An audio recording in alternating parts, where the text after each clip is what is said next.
Hi, my name is Michael, this is Payne, and this is Clayton. Today we'll be talking about the legal drinking age. Is it ethical? So for our background, we'll be doing religion and consumption of alcohol. For religion, we put some religions have different views on alcohol consumption. Islam forbids drinking alcohol, but in Judaism and Christianity it is permissible. The Bible scriptures prohibit drunkenness, but not drinking. For consumption of alcohol, we put alcohol consumption could lead to more interpersonal relationships. In some circumstances, critical thinking becomes impaired under the influence of alcohol. For our theory, we chose care ethics and act utilitarianism. For a reminder, care ethics is the moral theory known as the ethics of care. It implies that there is moral significance in the fundamental elements of relationships and dependencies in human life.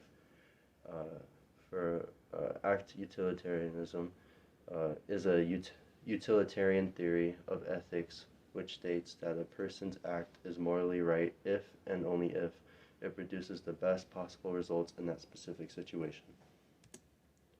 How our topic relates with ethics. Care ethics values interpersonal relationships and care. This relates to drinking because being ethical, because if everyone is enjoying their time and caring for each other, then it is ethical.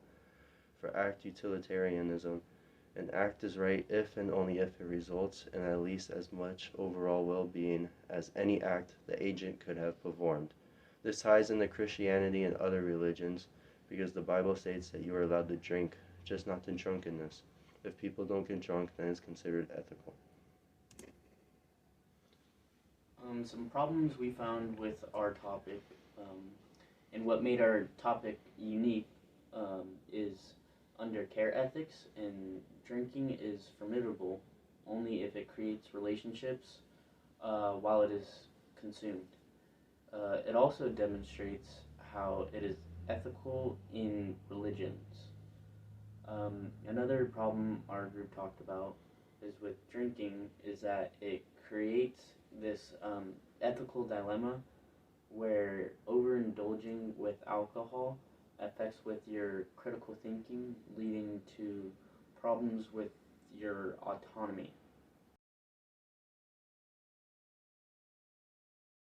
Welcome back. If you're a drinker, we hate to be the ones to break some sobering news to you, but a major new study says no amount of alcohol is good for your overall health, not even that cheeky glass of red wine you might be holding as we speak on a Friday evening. A survey in the Lancet Medical Journal says the overall risk of liquor outweighs any known benefits. It says alcohol accounted for nearly 1 in 10 deaths in people between the ages of 15 and 49. That data was recorded in 2016. Across all age groups, alcohol was associated with 2.8 million deaths that year. This is, of course, big news for drinkers, but does it really mean that the glass is half empty? To get to the bottom of that glass, let's speak to Dr. Richard Harding, a former government advisor and chairman of the group Drinkers' Voice. Thank you very much for being with us. So I'd like to hear, first of all, your thoughts on this study that alcohol isn't good for you in any amount whatsoever. Well, what this study concludes is that there's no benefit to alcohol consumption at any level of consumption. Globally, taking a global approach in the way it is consumed today. That's the conclusion it reaches. What would be a mistake, I think, is to draw any conclusion about the relevance of this to giving advice to any consumers in any individual country. And there are a number of reasons for this. The data source is absolutely huge. It's 694 data sources from 195 countries. And they fed the data into a mathematical model and came up with this conclusion. Well, if you do that, you're going to get an answer which is not relevant to any particular place, any particular country. Alcohol consumption is highest in countries which have the greatest life expectancy, and it's lowest in the lowest life expectancy. There's lots of different factors which influence the health outcome. And there are lots of different factors, and as you argue, it is a comprehensive study extending all around the world, but yet it isn't the only study that makes this argument. Even No. England's chief medical officer has said, Dame Sally Davis, I believe, that every time she looks at a glass of wine, she asks herself, well, do I want to increase my risk of breast cancer? And that alcohol is, in fact, not good for you. So why is there so much disagreement within the medical community? For example, in contrast to something like cigarettes, where people have a fairly cut and dry idea of the fact that it's always detrimental to health. Why is there so much dispute when it comes to alcohol? Well, I mean, the UK guidelines were a result of a mathematical model as well. They used to model. So what's wrong with mathematical models? Well, the way public health advice is normally formulated is you take observational studies on the effect of different lifestyle characteristics on the outcome of mortality or disease. So, so you're looking for characteristics where people live the longest or have the lowest prevalence of disease. That's why we're encouraged to exercise regularly, not to smoke, have a healthy diet, eat lots of fruits and vegetables. If you carry out the same exercise with alcohol in Western countries, European countries and UK and the States, you can draw upon an enormous number of studies dating back nearly 50 years, which are highly consistent, which show a J-shaped relationship between disease outcome and consumption. Our thesis. So, alcohol consumption can be considered ethical or unethical, dependent on the circumstance. There are some settings where it is okay and some where it is bad. Could someone carry out their views even though they are drunk?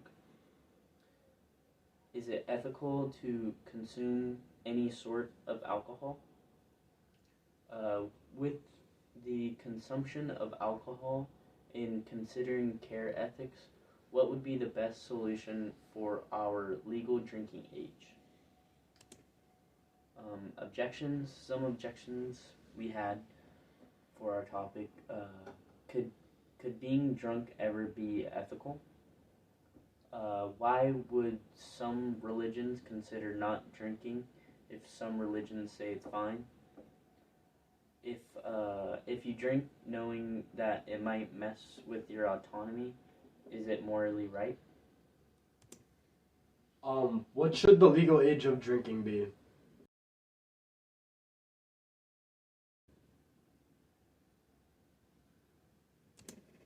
Is it consuming alcohol a socially ambiguous environment?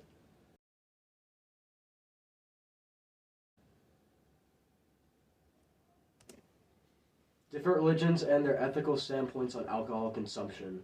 The Bible and Christianity clearly condemns drunkenness, but not alcohol. Some people, however, have created their own strange, unbiblical, and unchristian law that anyone seen with alcohol automatically becomes a sinner. In Islam, drinking alcohol is considered haram or forbidden. As proof of the prohibition, Islamic scholars and Muslim religious authorities typically point to a verse in the Quran, the Muslim holy book, that calls intoxicants the work of Satan and tells believers to avoid them. In Judaism, wine is viewed as a substance of import, and it is incorporated in religious ceremonies. Even though the consumption of alcohol is permitted, drunkenness is discouraged. And in conclusion, the view on if alcohol consumption is ethical varies based on a lot of factors, including age, religion, and location. In some religions, like Christianity, you are allowed to drink unless you overindulge. Alcohol can lead to the creation of bonds and friendships that otherwise would not have been created. The issue comes when the user overindulges.